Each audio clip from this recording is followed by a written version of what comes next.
Warning, the following video will contain spoilers for an episode of Miraculous Ladybug Season 2. If you want my recommendation, watch the episode I am watching before continuing on with this video. But if you don't care about spoilers, then just sit back and enjoy. So you want me to do a test drive? Okay, I'll test it out for 1 and then do it for real 4 later. Trust me, it's going to work. Okay, I'll see you later. Hey, music critic. Oh, hey, theater critic. What are you working on? Well, another AJR review? Yeah, given that their next album is coming out in a few months and they have a lead single that reached as high as... Are you freaking kidding me? I need to get this album out of the way. It won't necessarily be fun, but hey, I could be doing worse. I could be listening to Kitty Section. Kitty Section? Yeah, Kitty Section. Thankfully, Austin's doing another review which has him covering the band, so I don't have to put myself through that torture again. Speaking of whom, what's this I hear about him being blacklisted from the insecticide industry? The less you ask, the better. Okay. You still worrying about him? Yeah. I'm just wondering how long it'll be until they take him down. Dude, look, I know I screwed up in the past, but trust me, I've got this under control. I'm looking to prep ourselves for the invasion by redoing the security system. I need to take my mind off of this.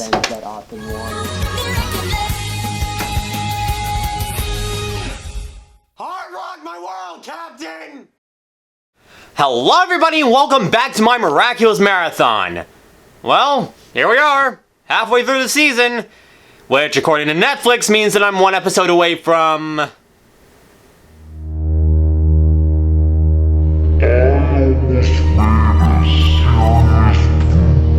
Yeah, all I have to say is thank God for the French Order. So yeah, we're having a look at this episode, which is the only one to have ever premiered on Netflix. And I've seen some people call this their least favorite.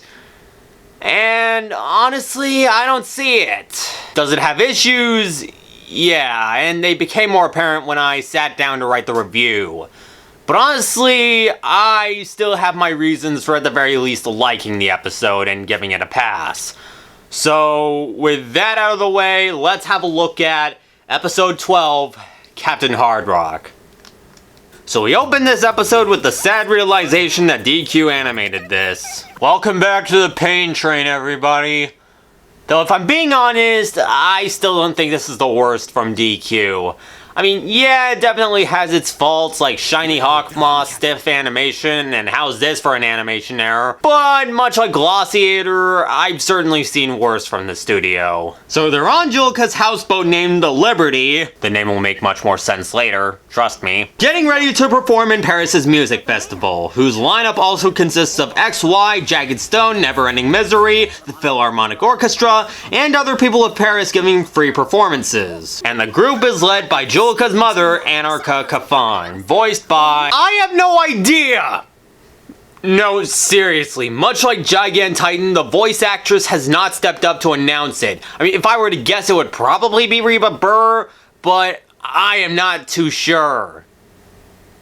Damn it, not now! And that kind of upsets me, because whoever voiced her did a really good job, and I want to give her credit for it. If she ever announces it, I will leave a pinned comment giving her the proper credit. I promise. And once she sees Marinette cleaning the boat, she practically demands her to keep it messy. Out of chaos comes creation. Messiness is life.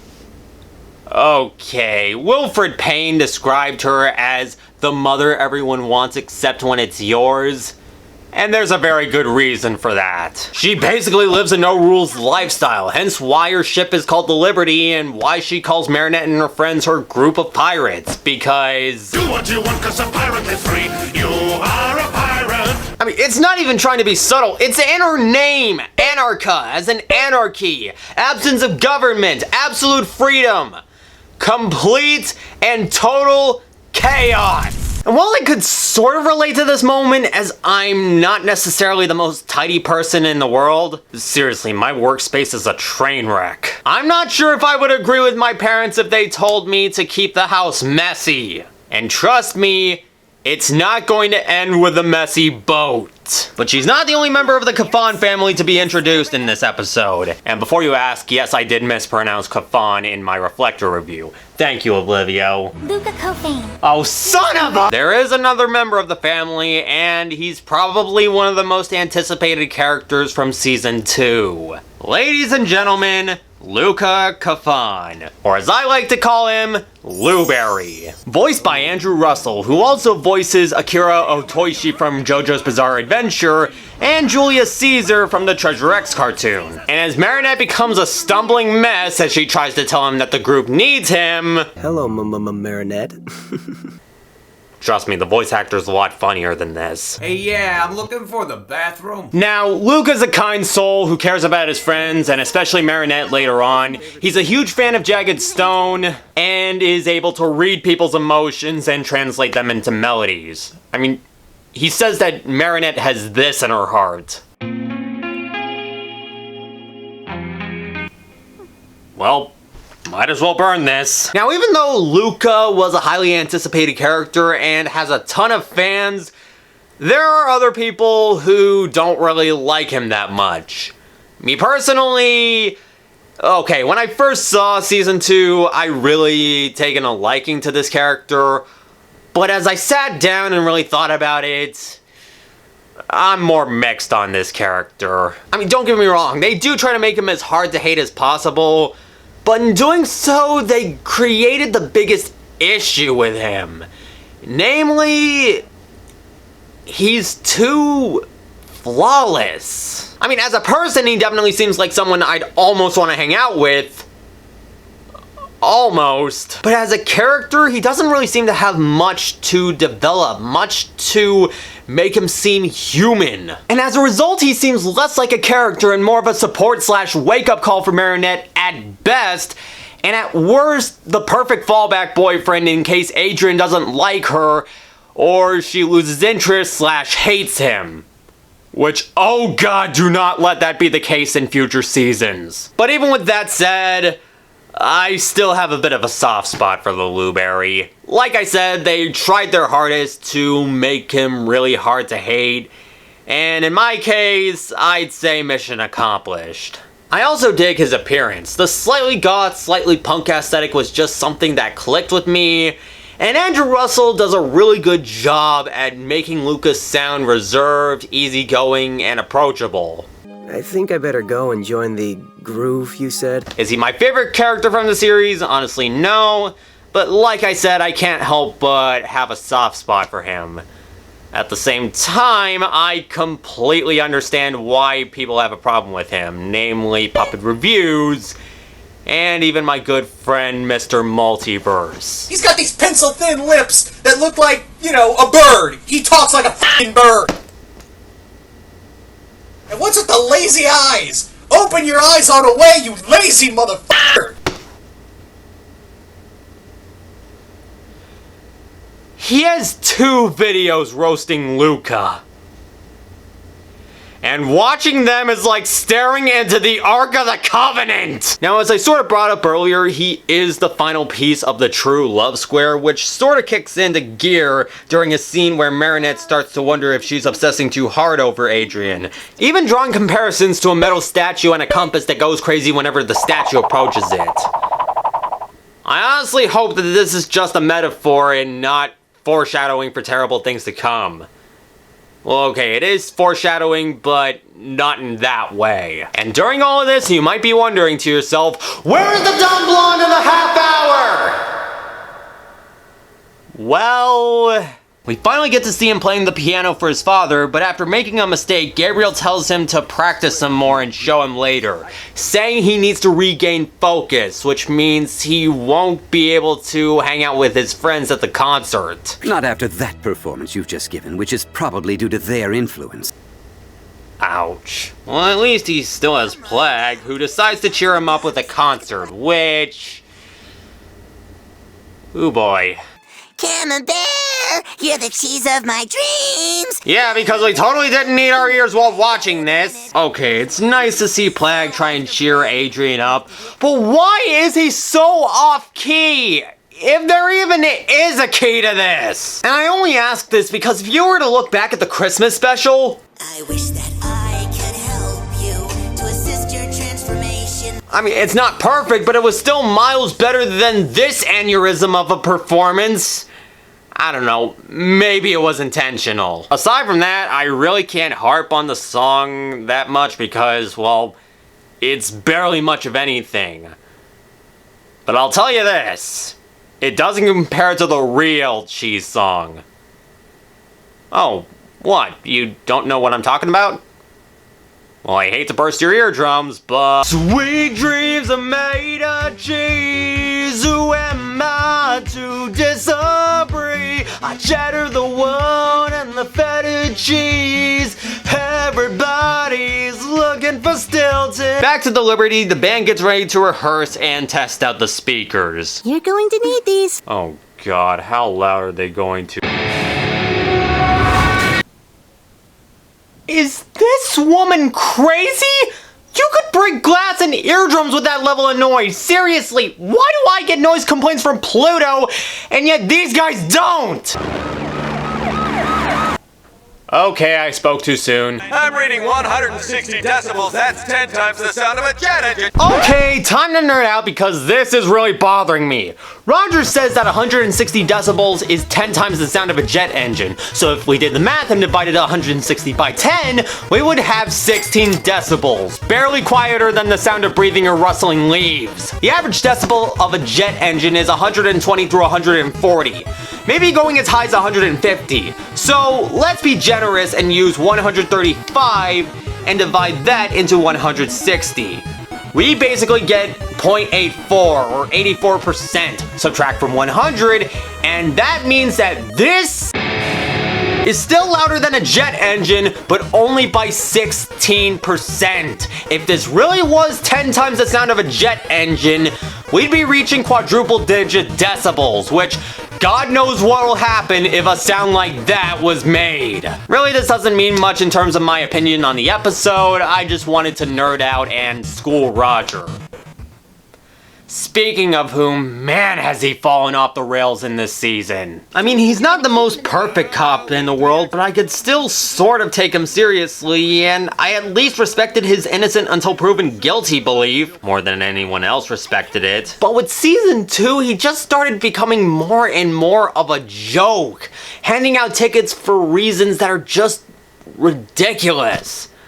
Utterly ridiculous. Oh my God, Chloe's rubbing off on me. I already foreshadowed this in Gigantitan where he gave a ticket to Gorilla for ruining his day. And with Gorizilla, I could sort of back him up with the parking ticket, but then he started giving out more for no reason. But in Captain Hardrock, I feel like this issue is at its worst. Despite acknowledging the level of noise and illegal mooring on the Seine River, he chooses to give her 2 tickets for public visual disturbance. One for the untidy ship, and the other because the decorations are, in his words, too decorated. Over-decoration's a crime now. What has become of Paris in the past few years? And it doesn't end here. When she rips apart one of the tickets right in front of him, no less, instead of giving her another ticket for littering or maybe arresting her for refusal to comply, he just gives her more tickets for her behavior, seasickness, because he can't sleep, because he said so, and for making him use too many tickets. Okay, there is something wrong with this guy when he's blaming others for using too many tickets right before giving her a ticket because he said so. If this is supposed to be funny, then I'm sorry, I'm not laughing. I'm just depressing over watching a character that I used to have sympathy for become a laughingstock. I guess this could serve as commentary for the police force in France, which, if that's really the case, we feel your pain, but at what cost? But you want to know the most damning part about this?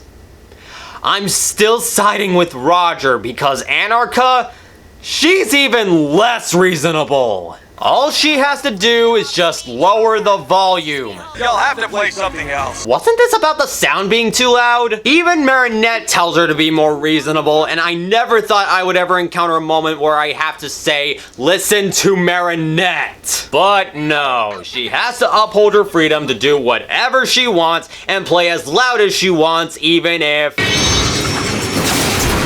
that happens. Haven't you ever heard of freedom of speech? I am usually one to root for and sympathize with an akumatized victim, but in Anarcha's case, even after Roger angers her to the point of Hawkmoth sending an Akuma to make her his next minion, I refuse to side with her. Much like Robossus and Pixelator, this is just one villain that I have to disregard, because if she's not going to consider anyone else's emotions, or ears, or possibly bodies, why should I consider her emotions?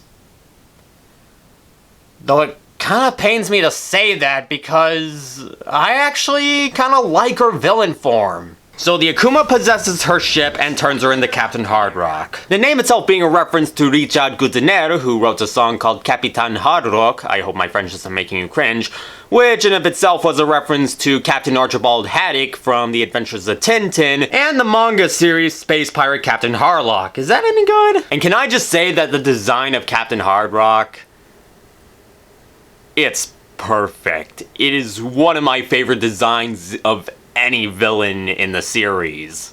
Like, I'm not even kidding. The hair, the boots, the suit, the markings under her eyes, her jacket. Oh god, I'd want to wear that jacket. Not to mention, she's red, which is my favorite color, so it kind of gives her a bit of an advantage, and Hardrock! okay, to be fair, it has its differences, and it's probably just coincidental, but still.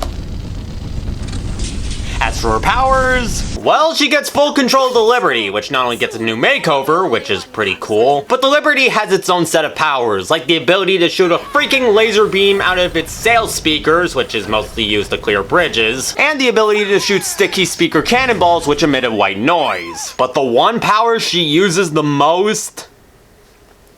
The flying chains of doom. Seize him!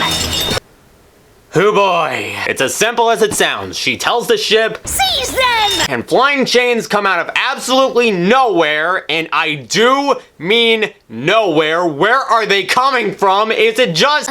Because it's magic? I knew I would get that answer. And wrap up the poor soul. Honestly, not a bad power, but when she uses it as often as she does in this episode, I start to get annoyed, and by the end, I just get sick of her saying, Seize them! Seize him! Seize! and seeing the chain animation over and over and over again. There are so many chains! Even with that annoyance, I still think Captain Hardrock is a pretty cool villain. I don't necessarily agree with her motives. I mean, she wants her band to be the only one playing in the festival. But at least her motives are evil enough for her to be taken seriously. Not to mention, I am absolutely in love with her design. Whoever voiced her did a really good job, and I think her powers are really cool. Though I never want to see another flying chain ever again. Seize him! So because the band refuses to comply, they get wrapped by the flying chains of doom and sent to the hold. And Marinette frees herself in the Luberry with magic. Or rather, she has Tiki unlock the chains and covers it up by saying she used the Jagged Stone guitar pick that he allowed her to have earlier. I wouldn't recommend using this to unlock things. It won't work. As Captain Hardrock heads to the hold, Luka helps Marinette escape, except not. Insert transformation sequence here. Captain Hardrock fires at XY, sets her sight on terrible things to come, and then spots Cat Noir. He makes it onto the ship, Ladybug saves him from the flying chains of doom, and they try to deflect more of them. All the while, Roger tries to get Captain Hardrock to stop the Liberty, and even after being cannonballed, saved by Ladybug, and told to stay back, he still tries to get her to stop. Twice! Dude, there are moments in your life where you have to look at the situation you're putting yourself in and just say to yourself, it ain't worth getting involved. Do you really want Sabrina to be an orphan? I'll be perfect. Get off the stage! More flying chains of doom, and they try to think of a way to get the boat on land so they can destroy it. Just a shame they can't steer the ship to land, as the Liberty only answers to Captain Hardrock. Don't you hate it when the ship's wheel is the equivalent to Mjolnir? I have no idea where I was going with this. Ladybug heads to the hold, finally frees her friends, and... Ladybug, is Marinette okay? Oh god, not you too, Boo Larry! Then she uses her lucky charm, and what does she summon this time? Another chain? You know that there are too many chains in this episode when the lucky charm is a freaking chain. You're chained to me forever. You're pulling my chain, Cat Noir. You know that there are too many chains in this episode when they start telling chain jokes now. More flying chains of doom. Captain Hardrock rides one of the chains. Okay, I have to admit that's actually pretty cool. And the duo chain her to the wheel and lock it, making the compass go crazy. I told you the statue and compass were foreshadowing. The ship loses control. I depress over Roger's characterization. It lands on solid ground and Cat Noir cataclysms it, releasing the Akuma. Insert status quo you've seen here and turn everything back to normal right after fist bump. Found it. Another day, another attack, another victory for the Miraculous duo, and another villain that I hope that I never see again despite liking a whole lot. Really hurts for me to say. We cut back to the Egress mansion, where Adrian asks his father to play the piece with him as a duet. And even though he hesitates for a bit, eventually he caves in and plays the piece with him. It's a pretty touching scene, and if nothing else, it makes the episode worth watching alone. I just hope that it doesn't get ruined. Afterwards, he allows his son to hang out with his friends at the concert right after they get their sound quiet enough for Roger to accept. Or at least, let slide. Adrian, is Marinette rubbing off on you? If so, I think we need to stage an intervention. When Adrian notices a ZX20.4 keyboard and tells Anarcha that he knows how to play it, Luka invites him into the band. Yeah, they get along just like that.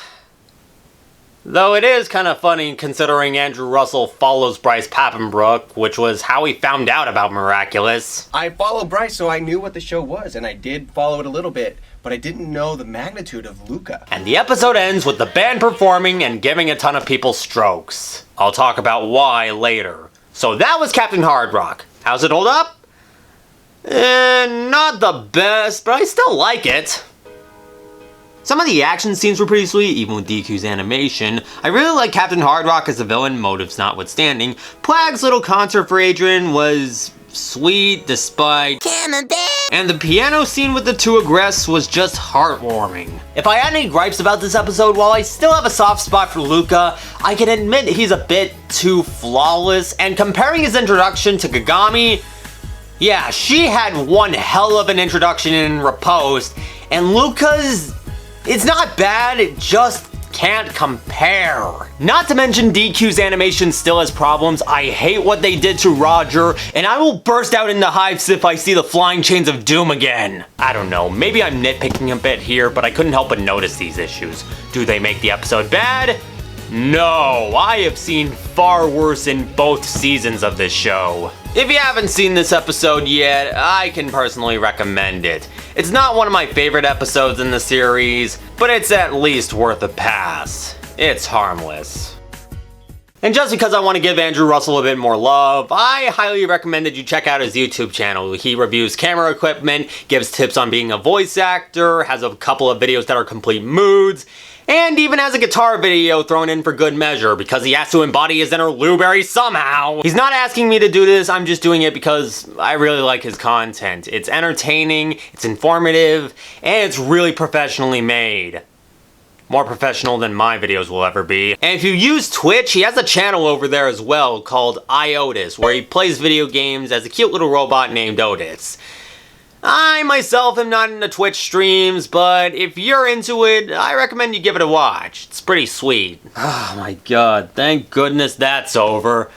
No, seriously, this was probably the hardest review I ever had to... Our name is Kitty Section! Oh right, the band. Kitty Section. How do I describe them? You know how Captain Hardrock wanted her band to be the only one playing in the festival? Well, if that really was the case... I love unicorns! Let's just say I hope the audience brings lots of Ibuprofen. Grant, we only hear 11 seconds worth of music, but it's still some of the worst 11 seconds of music I've ever heard. First off, Ivan, dude, what are you doing? Granted, no one looks like they're playing their instruments right, but in Ivan's case, dude, just take my advice and take note from Russell. Secondly, oh good lord, Rose's voice. Now, I don't think Reba Burr's a bad singer per se. I mean, I've heard her sing Daryl is a boy and he lives in my closet? What? Daryl is a boy who I locked in my closet. It's because he tried escaping. That we can't allow. Did I just find Marinette's anthem? And yet, for some reason, for this song, Reba decides to put on a quasi-Chad Kroeger Jarl, which, after hearing Rose's cutesy, bubbly voice, is beyond jarring. It doesn't help that I hear a trace of Nickelback's Breathe in this song. I love unicorns. I love unicorns. I can't be the only one who sees it, right? And honestly, hearing Rose sing like this kind of makes me wish we got to hear Luka singing. Maybe he doesn't sing because... Music is often simpler than words. But come on, wouldn't it be cool to hear him sing at least once? And what hurts even more is that Andrew Russel, not only is he a good guitarist, which is partly the reason why he was picked, but... I can't handle this thing called love. Yeah, he's definitely got a good singing voice. Why don't they take advantage of this? I don't know. Maybe it's better in the French dub? Well, that's enough life for me. And finally, according to Marinette, Rose is the one writing lyrics for Kitty's section, and... Really? Unicorns? Is that really the best that you got? And she can't even make it sound clever or well written. It's just her professing her love of unicorns and cute puppies, but that's it. This is pathetic. What is she doing? Is she being serious, or does she really want to make songs for kids? Wait a minute. Kitty set. Oh, for the love of... Really, aside from being a scourge on music in general, you want to know what the biggest crime of Kitty's section is? It's a waste of potential for Luka. Seriously, he's a talented musician and this is what he's doing with that talent? I get that they're his friends, but come on, he's better than this. Haven't heard that ringtone in a while. Hello? So you're trashing my band? Luka? How did you get this number? Marinette gave it to me. Typical spotted flea. Yes, and I have no regrets in doing so. I mean, if you saw the potential that you had, you would probably ditch this band, friends or otherwise, and try to pursue something like a solo career. I mean, you know my friend Elvira, the person who's done all of my end screen art since episode 5? She has a brother who's kind of like you. He's pursuing a solo career, and he's doing pretty well for himself in Finland. Granted, he has help from a friend, but hey, he's churning out better music than what comes out of your band. Buddy, you have no idea how hard we work and how talented Rose is as a songwriter. Everything she has written is fun and totally sincere. You wouldn't know sincerity until Billy Joe Armstrong slapped you in the face with Basket Case. She writes about unicorns, for God's sake! And what's wrong with writing about unicorns? Do you want this band to be taken seriously, or do you want to keep on making music safer than AJR's entire discography? Don't you dare compare us to that trio of commercial shills. At least they can write! I grew up on Disney, but this don't feel like Disney. Almost. And another thing, leave Marinette alone. Oh my god. I've heard everything you said about her, and at this point, I am sick of your pointless slander about her, and before you ask, no, I refuse to believe she's Ladybug. Luberry, you have absolutely no idea what she's done to me during my time in Paris. Also, why not? She may be kind and unbelievably brave, but I think she's too clumsy and dependent to be Ladybug. Okay, first off, Ladybug had her clumsy moments and needed Cat Noir to save her on occasion. Secondly, seriously? I already made it clear that differing personalities could be a cover-up. Just because Marinette's a love-struck Klutzer-raptor, Dorkosaurus, Gesundheit, doesn't mean she can't be the spotted flea, and certainly doesn't mean she can't be as big of a jerk as her. You're playing with fire, Austin. Do you want me to give you a second chance? No!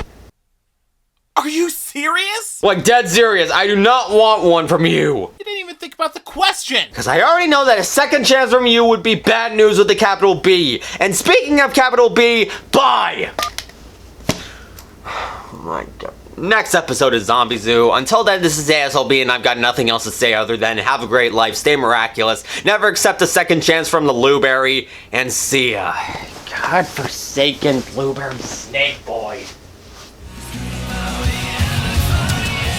Huge thank you to Mark Zschiegner II for voicing Luka. Go and check out his channel if you like comic dubs of Miraculous, Ruby, My Hero Academia, and what have you. And as per usual, like, comment, subscribe to both of us if you want to see more. See you next time. Okay, seriously, what is up with that smile?